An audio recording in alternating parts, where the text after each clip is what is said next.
Journeys is recorded at Doghouse Studios. Remember to like, subscribe, and comment on YouTube to keep the conversation going. Remember, if you like the content, like the content.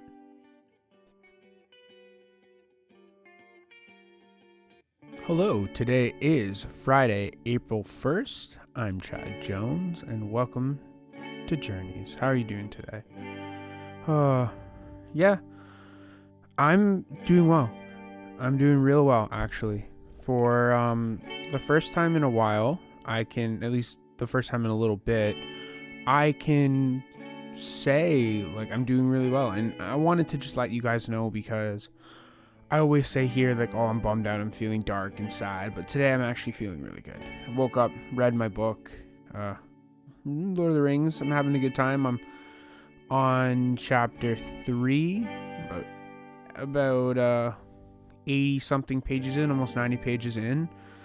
I'm enjoying it a lot. It's not, I know where Lord of the Rings gets, so I know how it ends, and now I really just gotta enjoy the journey. I gotta enjoy getting there.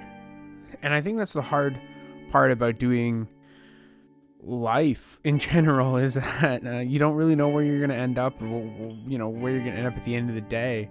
So it's hard to just enjoy the journey. It's like reading a book for the first time. You don't know what's gonna happen and where it's gonna go, so it just takes a lot longer to get there. And just because it takes a lot longer to get there, because there's that unknown factor in reading a book for the first time, you don't really just get to enjoy the story for the story's sake, because you're trying to learn things and do things and pick things up, and you don't get to see all the story elements until after, where you think about it like, oh yeah, he really did set this up to do this thing, to go here. And one thing I'm finding a lot about the book, because I know the movies pretty well. I love the movies. I've binged the movies way too many times. It's great. There's a lot of passages that are in the earlier parts of the book of Lord of the Rings. All of Gandalf's speeches about, I wish it had not come to me, as do all, that, oh my god, I can't even remember. I just read it, but, I wish it had not happened in my time, that little speech. That's just so beautiful and so elegantly written. And Mr. J.R.R. Tolkien, he has a way with words. And I remember everyone makes fun of him. He describes a blade of grass, and that blade of grass. I'm like, no, that's not what he does. He does run-on sentences and just includes, everything in one sentence, where he'll be like, oh, yes, there were people here. Which people were here? Oh, yes, there was Tom and Ben and Jerry and the other Tom, who had the same name as Tom, but he spelled it a little differently. And he was actually from the southern part of London, not the north part of London. He had this kind of southern accent. And it was very important, but not really to the story, just more or less to him and his characterization. Anyway, so those were the people that were here when the main character farted. And they were all like, oh, that's gross. That'll be one page of sentence, and you'll just be like, wow, that was a very long paragraph. But again, my experience with Malazan is this is actually a lot easier to read, but I can see why it would be very unappealing to people who aren't in the fantasy genre, because there's this all the setups, and I think, oh my god, I'm just going to try to connect reading with diet and connect that with general life lessons, and hope that somewhere in this general idea it makes sense, and I hope it blends well, because then I'm going to connect art later. But anyway, so these setups are very important, and just like with your diet, if you set it up correctly, you will be eating better. Not true. You got to set yourself up for success. And that's kind of how writing works, and how and everything works. You got to set yourself up for success. Are you the kind of person who's like, oh, I'm going to drop a bunch of money right now on snacks?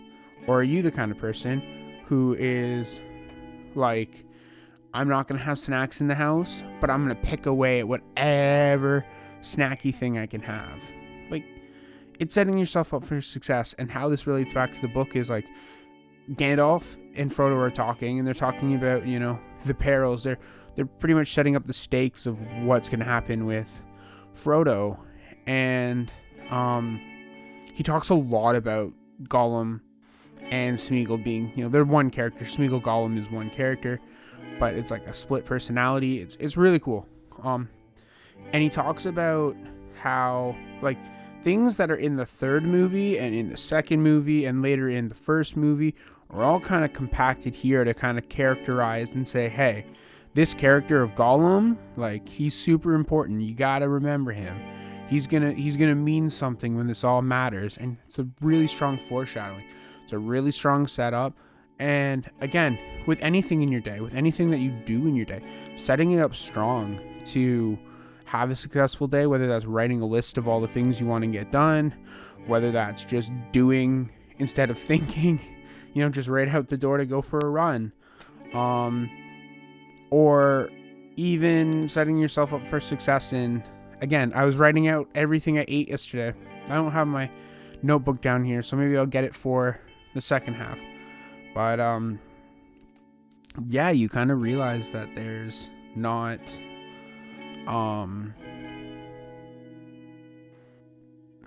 really a divide in a lot of these things.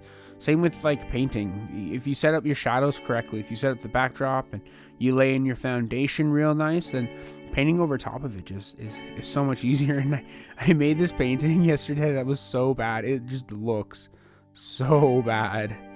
Because I tried to fix another painting that I messed up before, and I just somehow made this painting like unrecognizable. And it like has this weird fish thing in it flying over these mountains. I don't know. It's just bad. It's just bad. Oh. Yeah, I mean, yesterday the diet was pretty good. I didn't snack late at night because when it was time to tuck Liam in, I just was like, oh, it's bedtime. Let's go cuddle. And then I woke up at midnight. So I was like, oh, I could go downstairs and snack, or I could just not think about it. And I don't think I did. So that was good. No late night snacking. I mean, I could pretty much rattle off what I had. I had like 2 mini muffins for breakfast. Homemade banana vegan muffins, which were very good.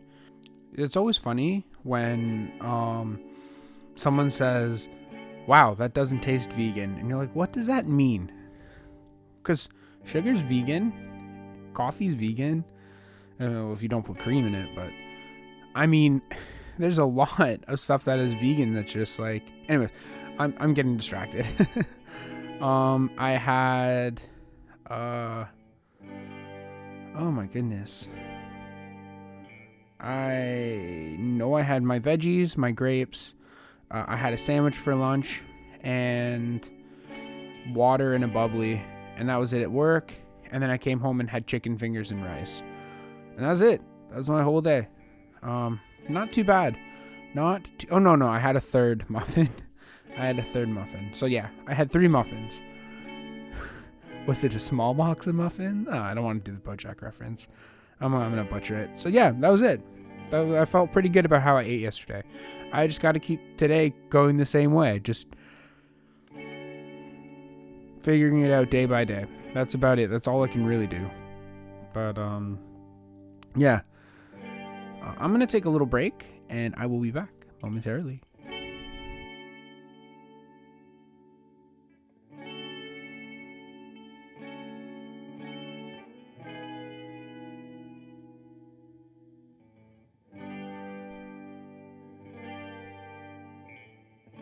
So returning to the topic of setting up and, setting yourself up for success instead of failure. I mean, at my current job, one thing that I don't love is that my dolly my pump truck that I need to move skids every day, because my normal truck is like a low truck and you can't get a forklift in there, so it's just, you gotta have some way to move shit out. And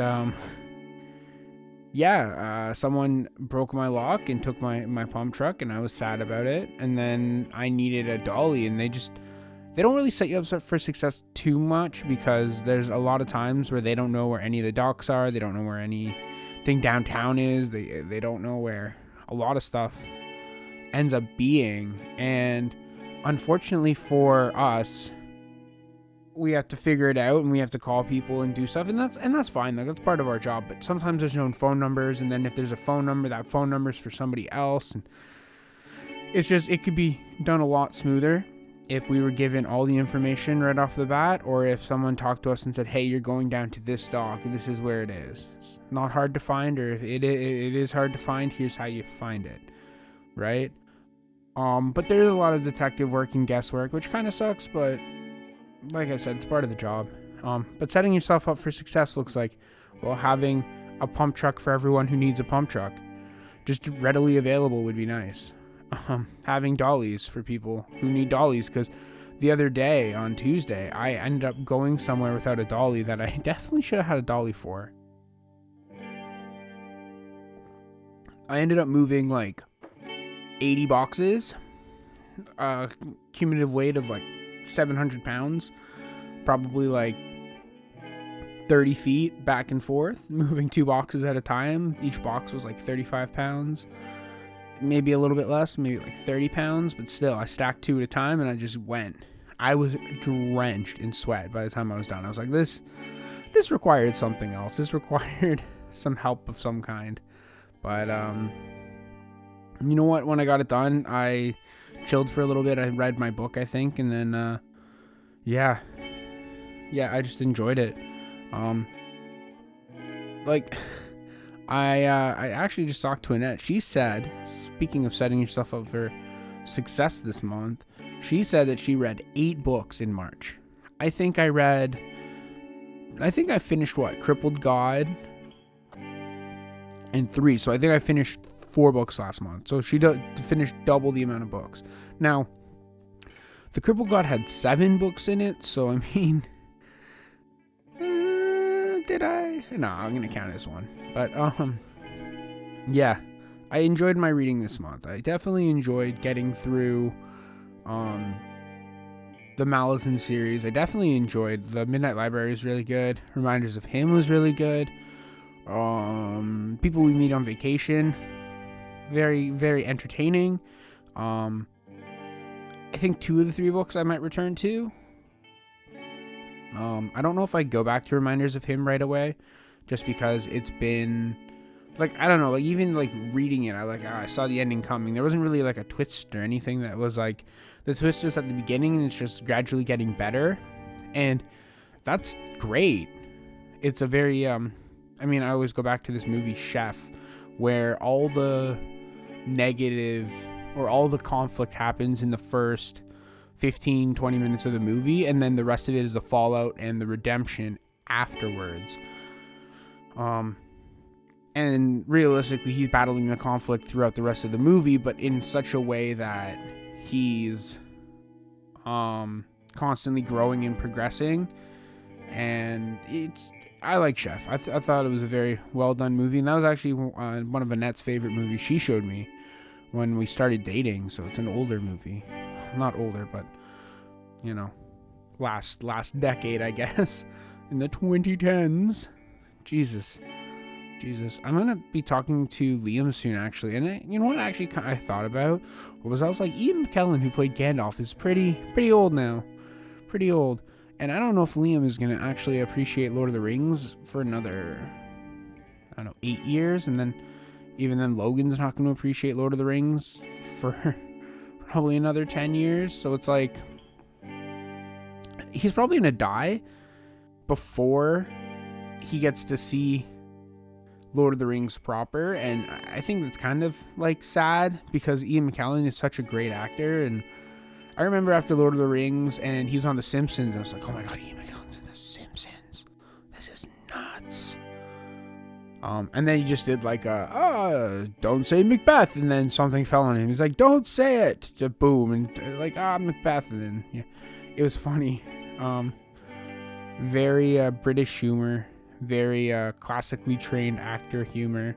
But I mean, looking at oh my god, I know I'm just gonna nerd out about Lord of the Rings. I don't want this to be a Lord of the Rings podcast. I mean, it's April 1st, so like April Fools, that's what it is now. I'm just gonna talk Lord of the Rings. But no, the biggest thing about reading right now is that I'm genuinely enjoying doing it more than anything else. More than Rocket League or painting, just pulling up my book and being like, okay, what are my hobbits getting into? What are my Son of Kings getting into? What are my elves doing? Gotta get with my elves. And I'm very excited. I'm so excited to rip through these books and, like, again, enjoy them. But I'm hoping I can finish The Ring Sets Out today and get to The Ring Goes South, I believe. Does it go west first? I don't remember.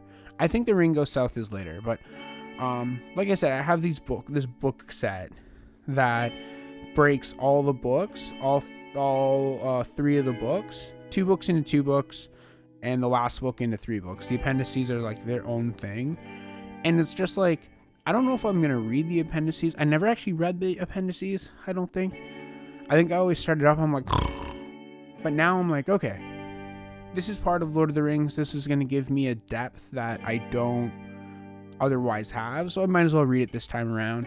And once I'm done the whole book, it's one book. Once I'm done the whole book, I am probably going to watch the movies, and then I'm going to start reading Malazan again, which is funny, which is crazy, because like I think I'm almost as excited for that second reread, because you know everything that's going to happen. You can just enjoy the journey a bit more. You're not trying to just pick up like, oh my god, where is this? Where are you going, Erickson? And yeah. Hi, Callie. I have all my cats. Doghouse is actually more like a kitty cat studio. Actually, that is a story. I went to a cat studio once with with Isabel and Tyler. Hi guys, I know you're listening. I hope you're listening. We went to this like cat cafe in Guelph, and this was before like a death metal show. We're just sitting there like all wearing our black outfits and looking the least metal, or looking just kind of like mopey teenagers, all wearing black and black hair and all that stuff. And then these kitties are coming up and we're petting them and talking and having a great time. And then we like go to this show to this guy going, whoa, and I'm just like, oh my god, this is a change of pace. Yeah, the only thing I think I regret about going to the cat cafe is not bringing a book to read and just let the cats come pet me. Oh, it was like the Cartman thing where he walks in and he's like, who wants to touch me? I saw the Terrence and Phillip movie. Who wants to touch me? I said, who wants to fucking touch me? Cartman. Oh, man. Oh, that's another thing that I think I gotta start watching again is South Park. The writing and the way they tell stories is just unbelievable. It's so good. Yeah, I mean, I hope I set myself up for success today. I'm reading, I'm writing, I'm recording, I'm gonna be jogging soon. That's the best I can do, is just set myself up for success. I have a interesting morning planned for myself, and then just doing work when I work and go home, have a weekend. I think I'm going to be taking the weekend off. I don't think I'm going to be recording tomorrow and Sunday. I might have a bonus episode. We'll see how I feel. I don't want to burn myself out, but if Liam's not awake and it's convenient, I might record just a bonus episode. I also want to see if I can get a guest, because there's been no guest this week and there was no episode on Monday, so we shall see. We We shall see. And if anybody wants to be on Journeys, here's the question of the day. Who wants to be on Journeys? Who would like to record with me? Who would like to talk? And what do you want to talk about? We can talk about what you want to talk about. We can talk about what I want to talk about. We can just talk. It's a fun time. But for Friday, April 1st, I'm Chad Jones. This is Journeys. I will talk to you on another time. That was a weird pause. That was a really weird pause.